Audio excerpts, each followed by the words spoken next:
আমি শহীদ প্রেসিডেন্ট জিয়া রহমানের আদর্শরূপ শক্তিশালী একটি অবস্থান সৃষ্টি করতে হবে, সেখানে ওই দুই পরিবহন শ্রমিকের নেতৃত্ব আছে। আগামী দিনে সংকট সৃষ্টি হয়।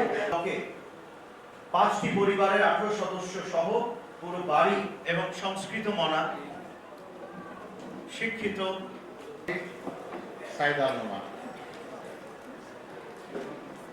আমাদের নেতা আব্দুর রহমানের অত্যন্ত কাছের লোক। সকল শ্রমিকদের আসসালামু আলাইকুম ওয়া রাহমাতুল্লাহি ওয়া বারাকাতুহু। শহীদ প্রেসিডেন্ট জিয়া রহমানের সম্বন্ধে যদি আলোচনা করতে হয়, সবার বিষয়টি বাংলাদেশ জাতীয়তাবাদী দল চট্টগ্রাম মহানগর রাজনীতি করেছে, উনি খাল খনন করেছে, খাদ্য সংসম্পন্ন করেছে। এই দেশ আমরা গত 35 বছর আমি শহীদ রাষ্ট্রপতি জিয়াউর রহমানের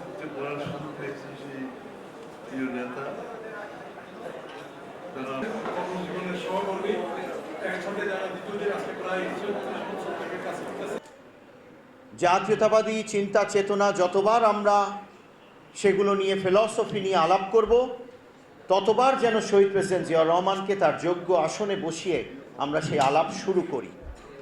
আমিও হয়তো কিছুটা যাব, কিন্তু তার আগে আমি বলবো, নিউ ইয়র্কের মেয়র কিছুদিন আগে একজন ইয়াং মেয়র নির্বাচিত হয়েছেন, আপনারা সকলেই তাকে দেখেন। তিনি কিন্তু তার দাবি থেকে শুরু করে ভোট পাওয়া এবং এখনো পর্যন্ত যে কাজ, সেই কাজে আছে শ্রমজীবী মানুষের অধিকার নিয়ে কথা বলা, এবং শ্রমজীবী মানুষ তাকে আসলে মেয়র বানিয়েছে। অর্থাৎ শ্রমিকদের জন্যে শহীদ প্রেসিডেন্ট জিয়াউর রহমান যে কথাটি বলতেন, আমি নিজেও একজন শ্রমিক এবং সেই কারণে আমি খুব শ্রমিক নিজেকে বলে গর্বিত বোধ করি।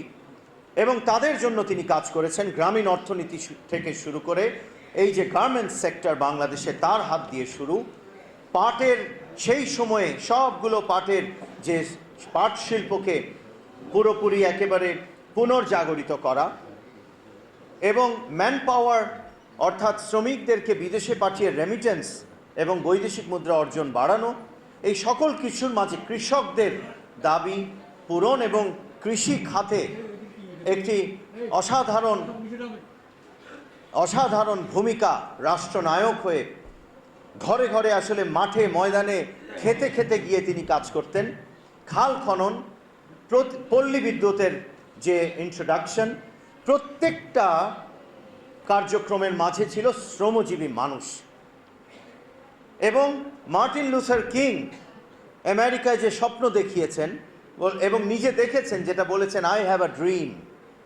আমাদের নেতা, অবিসংবাদিত নেতা, মাননীয় প্রধানমন্ত্রী বাংলাদেশে বোধহয় 2 যুগ পরে একজন নির্বাচনের মাধ্যমে নির্বাচিত সংসদের নির্বাচিত এমপি এবং নির্বাচিত প্রধানমন্ত্রী, এখানে পার্থক্য আছে গত 2-3 যুগের প্রধানমন্ত্রী আর তার মাঝে। সেই প্রধানমন্ত্রী তিনিও যে বলেছেন, উই হ্যাভ প্ল্যানস। এই প্ল্যানসে যে ফ্যামিলি কার্ড, যে কৃষক কার্ড, সকল কিছুর মাঝে আছে পিছিয়ে পড়া শ্রেণী অর্থাৎ শ্রমজীবী মানুষ। অর্থাৎ সেই মার্টিন লুথার কিং হোক আর আমাদের শহীদ প্রেসিডেন্ট জিয়াউর রহমান, এই নিউ ইয়র্কের মেয়র, আর আমাদের প্রধানমন্ত্রী জনাব তারেক রহমান, সকল নেতৃত্বের মধ্যে সবচেয়ে বেশি যাদের গুরুত্ব, যাদেরকে প্রাধান্য দেয়া হয়, তারা শ্রমজীবী, অর্থাৎ যারা কাজ করে। সব কিছুকে বিসর্জন দিয়ে পরিত্যাগ করে সন্ন্যাস গ্রহণের মতো সন্ন্যাসী হয়ে যেতে হবে, এটাই ছিল শহীদ প্রেসিডেন্ট জিয়াউর রহমানের সেই বক্তব্যে। পর্যায়ের শ্রমিক নেতারা বসে থাকেন, তখন সেখানে